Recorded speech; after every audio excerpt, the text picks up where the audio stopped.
Hello and welcome to Talk Wildlife. Today I am talking to somebody who I met recently through Facebook. His name is Kenneth Tumusiime, is that right? Tumusiime? Yeah. So we'll call him. Kenneth is the founder of the Murchison Falls Community Ecotourism and Conservation Association. Hello, Kenneth, how are you? I'm fine, and you, Allan? I'm great, thank you. I'm great. What's your weather like over there? Oh, it is really pretty cool. All right, here it's raining. It's horrible. Yeah. So, reason we wanted to talk is to talk about the association that you're the founder of. So, first of all, can you just give us an idea of you and what your work is, and then we'll talk about the association. Yeah. My name is Kenneth Tumusiime. By profession, I'm a tourist safari guide and a stroke wildlife photographer and a safari consultant based in Uganda. Yep. Mostly I sell East Africa. That is Uganda, Kenya, Tanzania, and Rwanda. I'm privileged to be here to share with you some experiences about wildlife conservation, travel, and all it takes, tourism in general here in Uganda. I've been in guiding for about 12 years, and I started as a trainee guide after my university school. That was in 2008. Right. I was accorded an opportunity to be in Murchison Falls National Park. That is where I am born from. I am born of Murchison Falls area. That is Bulisa. It lies between Murchison Falls National Park on the east, Lake Albert, which shares Uganda and Democratic Republic of Congo on the west, and then on the south we are bordered by Budongo Forest. Budongo, it is one of the important bird areas. So, obviously, when everybody hears the word Uganda, they think shoe-billed stork. But what other species do you have over there that are real sort of, special species? Uganda is regarded. It was named as one of the birders' haven by CNN and the BBC wildlife documentaries, and the National Geo Wild as well. Uganda happens to be one of the best birding destinations in Africa, world at large. Uganda has recorded over 1,082 different species of birds. That's amazing. Ranging from savanna, woodland, water birds, forest birds, and I would say even the Great Rift Valley endemic birds, which are shared between Uganda and the greater Ituri forest of Congo. So Uganda is really amazing birding destination in Africa. Uganda has a lot in terms of attraction, but particularly when it comes to birding, Uganda is easy to access. Even the birding destinations, I would say the national parks are easily accessible, and it is really great. You cannot fail to record more than 100 different species of birds in a day. Wow. I would say per square kilometer. So birding in Uganda is incredibly great. It sounds excellent. Yeah, and it has got some special unique bird species, like we have the shoe-bill stork. Yep. Yes, we have some of the, and Uganda has only one endemic bird species, that is the fox's weaver. It's the only endemic bird to Uganda. You can't find it in any other place around the world. So it is the only endemic species to the country, that is the fox's weaver. And how easy and is also that? come again? How easy is that to see? How does it what? How easy is it to see the Fox's Weaver? Oh, really? Fox's Weaver is easy to see. It is around the Lake Opeta, that is the eastern part of the country, Uganda.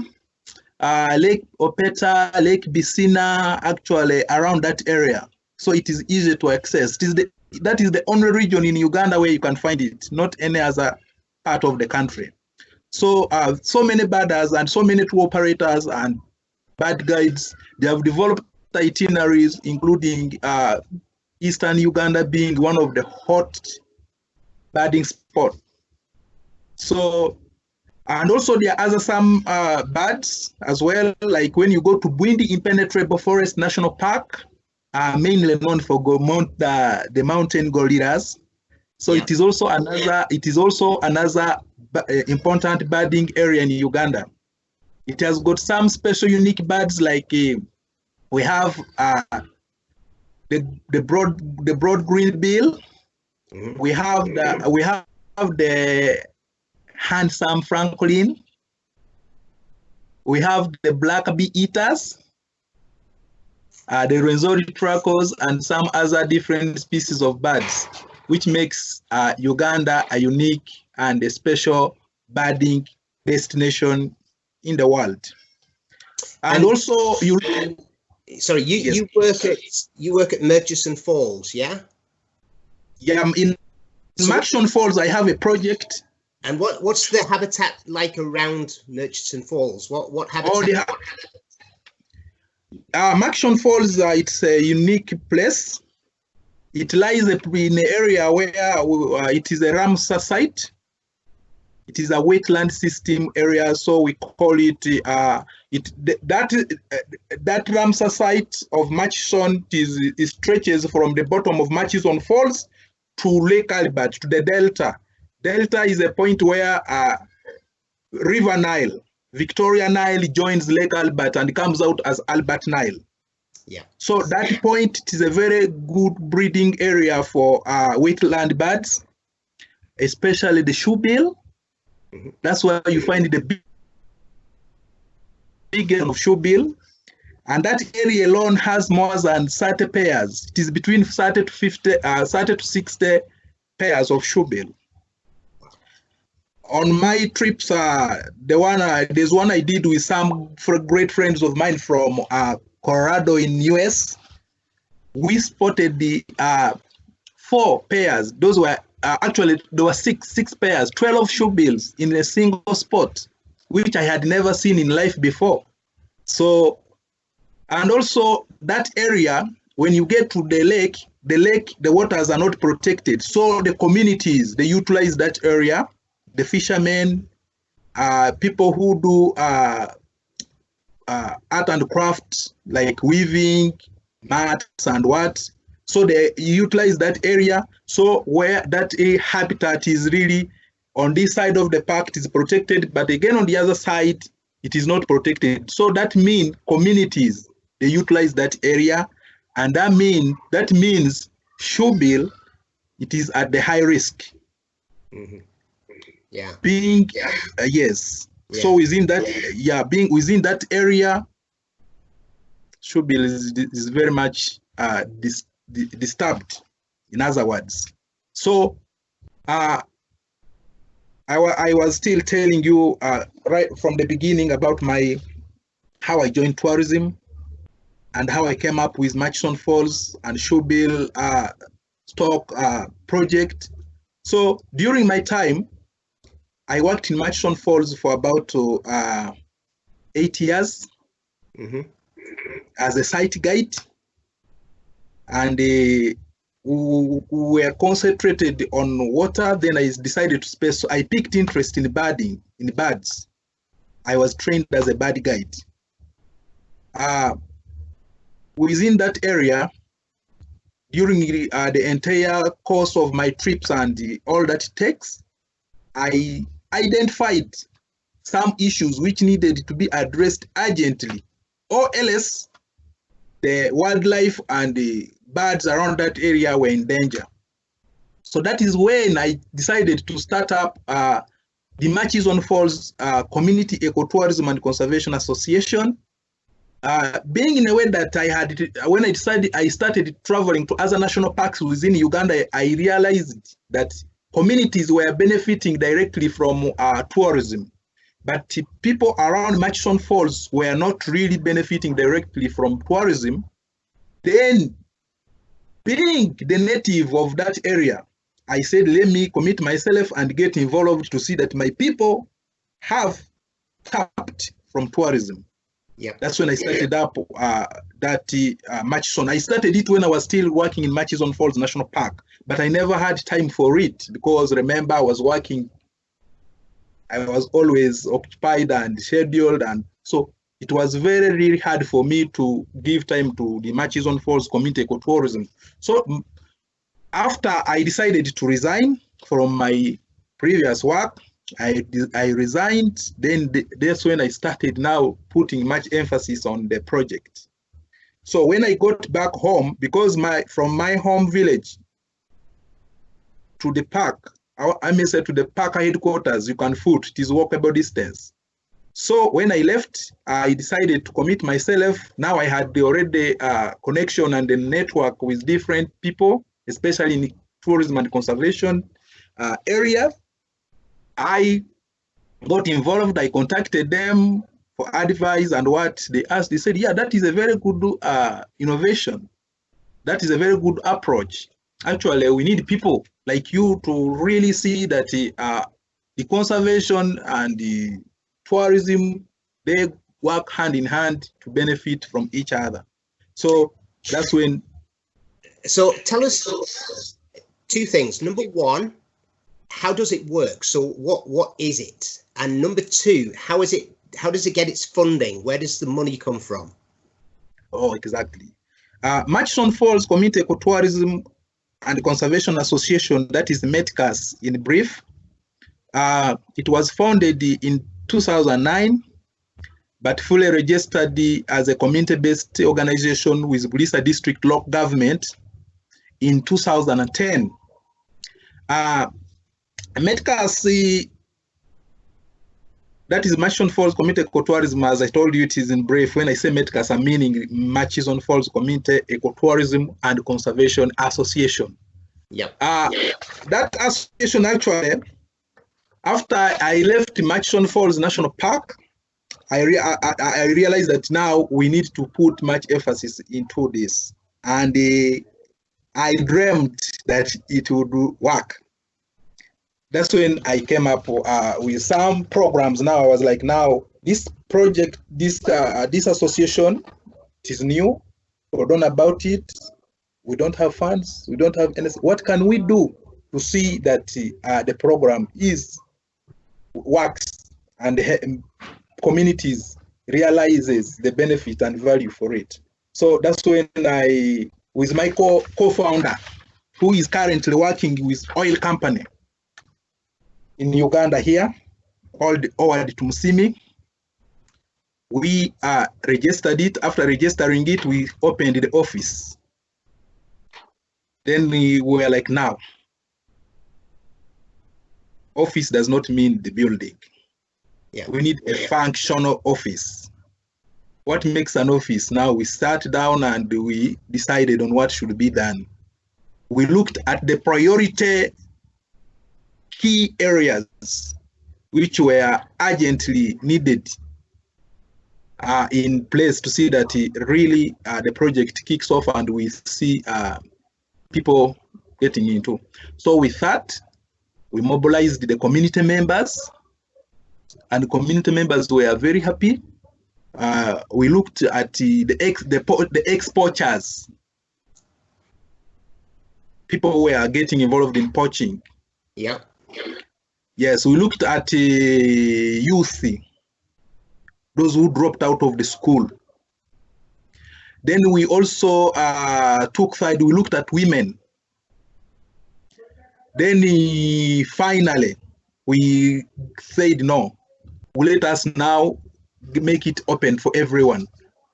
But those were I call them vulnerable people whom we are looking at first. Now, we wrote to the district, that is Bulisa District Local Government. We wrote to, there's an association, it's a kind of an association, but it is called the Association of Uganda Professional Environmentalists. We wrote to them. Then we wrote to Uganda Wildlife Authority. Uganda Wildlife Authority, it is a parastatal body responsible for management of wildlife and protected areas in Uganda. They're the one managing national parks, wildlife reserves, wildlife sanctuaries, both in and outside. So we wrote them. The response wasn't bad. They said, yeah, we can help. Good. Where do you need our help? What do you intend to do? Can you give us your programs?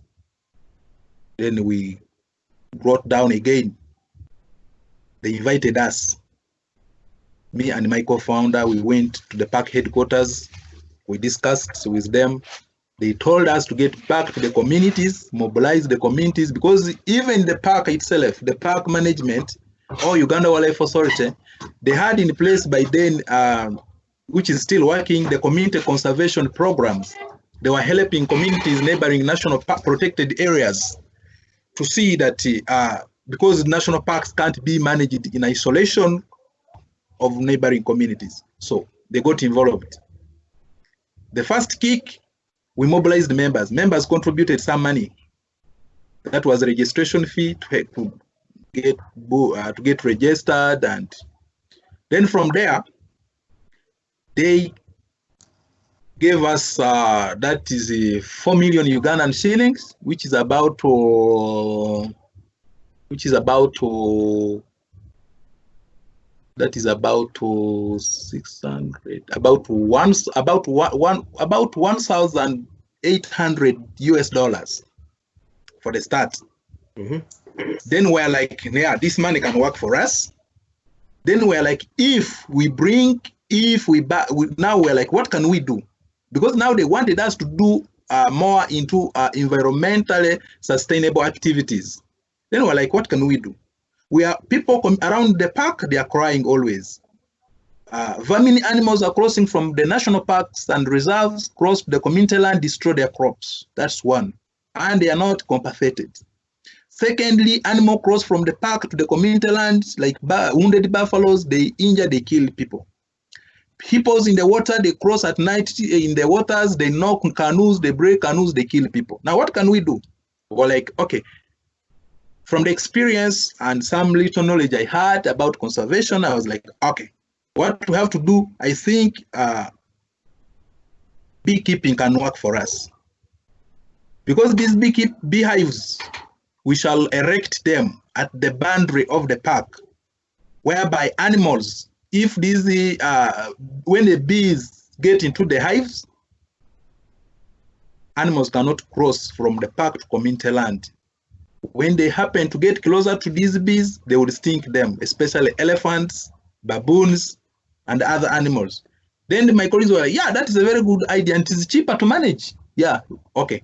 Now we sat down and made a research on how we can get beehives. We realized that beehives were very expensive because one beehive, it was about 100 US dollars, and the money was less.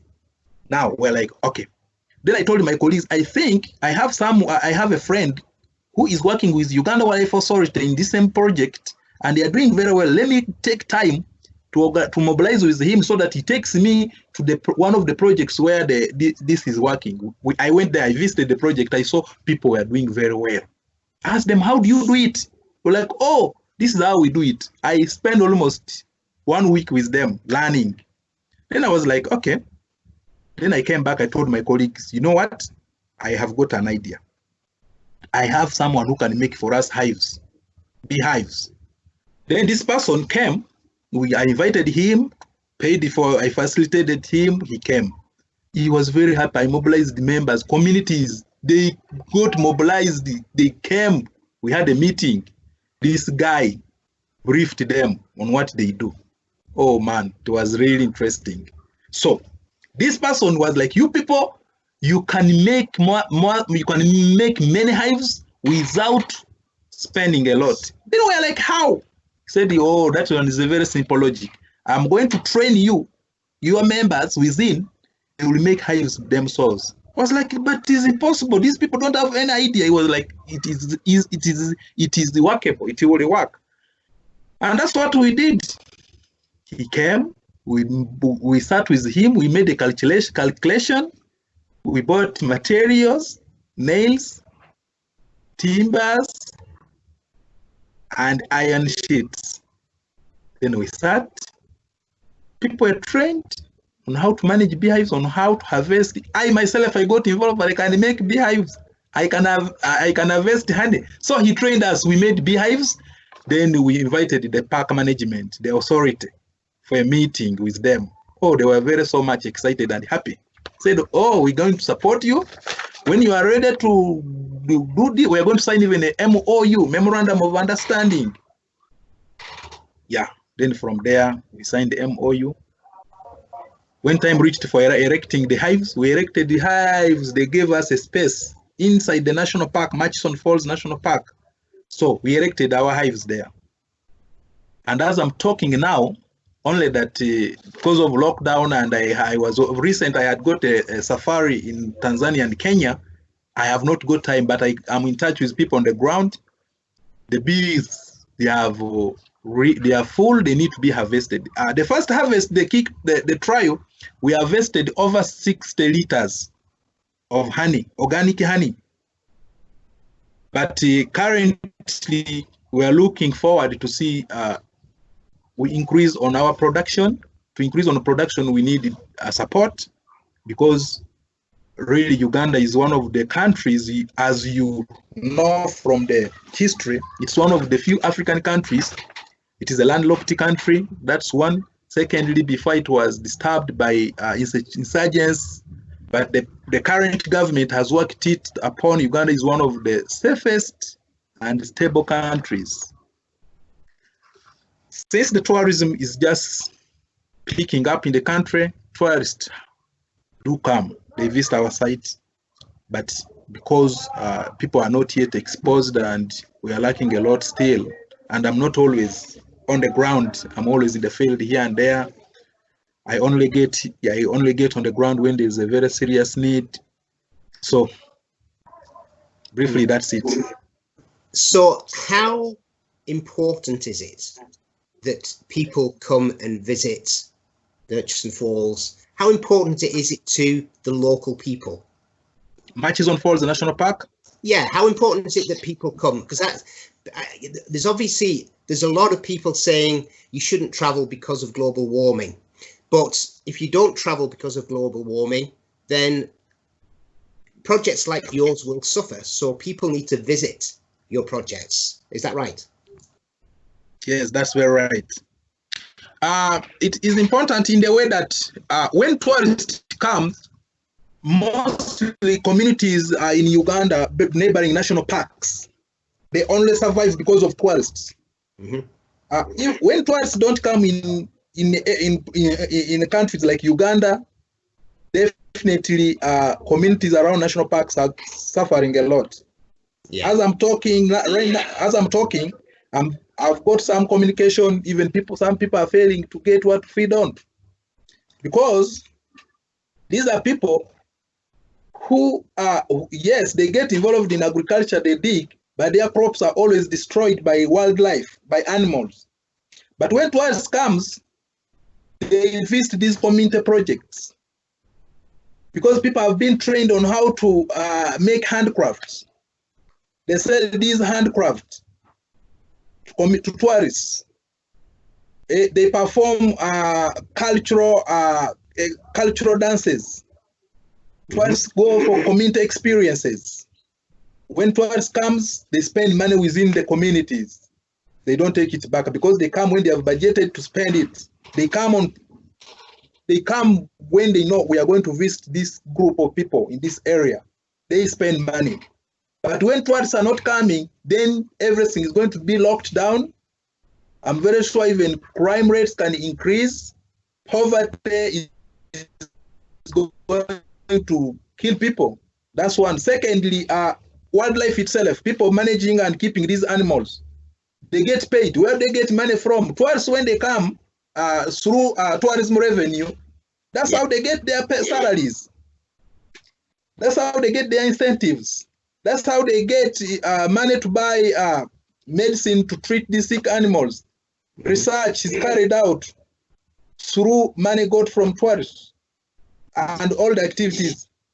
So when tourists are not when tourists are not coming, it is really, really, really very big problem and a threat to the conservation in Uganda.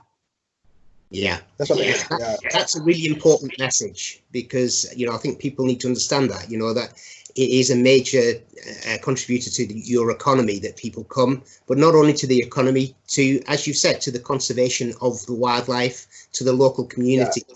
So it's really important. And I noticed on your Facebook page that you were doing training for youngsters in how to become bird guides. Can you tell us a little bit about that? Because that's really important to get people involved at a young age. Really, I'm also a member of Uganda Safari Guides Association. It is an umbrella association which brings together all the safari guides in the country. And I happen to be a member there. And I happen to be at the secretariat after I left Murchison Falls. When I was at the secretariat, we were involved in so many different activities, excursions, whereby parents during holidays they could come with their kids, trying to introduce them to conservation. So I would go birding with them. One of our boss, that is the president of the Uganda Safari Guides Association, was like, I think this would work. To build a strong nation, you train younger people. Because today when we grow old, they are the one to take over. So he started that Younger Birders project. That's it. It's really good. It's really good. It's over here we've got the British Trust for Ornithology, who introduce kids to birds by enabling them to do ringing of birds and tracking of birds. And it's really important that they have that contact, because it's like you said, they are the future. They are the future of conservation. So it's a very important project.